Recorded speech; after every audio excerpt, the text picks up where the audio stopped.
उच्च शिक्षा रे आसीब संस्कार खूब शीघ्र लागू हेबो नुआ शिक्षा नीति से अनुसार छात्र छात्री माने पाठ पढ़िबे। बुधवार लोकसभा भवन स्थित उच्च शिक्षा विभाग परिवर्तन अवसर में एभली कहिसंती उच्च शिक्षा मंत्री सूर्यवंशी सूरज। पूर्वाह्न श्री सूरज लोकसभा भवन में पहुंचवा क्षण तांको स्वागत संबोधना करा जायतिला। पर से विभागीय अधिकारी विभिन्न प्रसंग में आलोचना करने सह विभागीय कार्य समीक्षा करथिले। उच्च शिक्षा रे नूतन शिक्षा नीति आपणे यार गुणात्मक मान वृद्धि सह मेधावी और आर्थिक अनग्रसर छात्र छात्री को दिया जायतिबा विभिन्न वृत्ति राशि वृद्धि वैषयिक ज्ञानकौशल जरिया शैक्षिक व्यवस्थार परिचालना और प्रोत्साहन जगाइबाकू ओडिशा सरकार प्रतिश्रुतिबद्ध बोली मंत्री कहिथिले।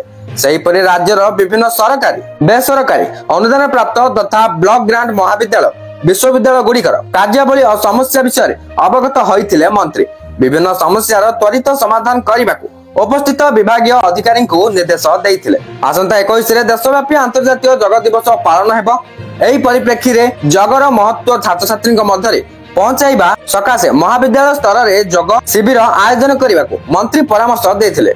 एतिसह विभागर विभिन्न कार्यक्रम को आसंता 100 दिन कार्य खसड़ा प्रस्तुत करी ताको कार्य रे रूपांतर करने को से गुरुत्व देइथिले।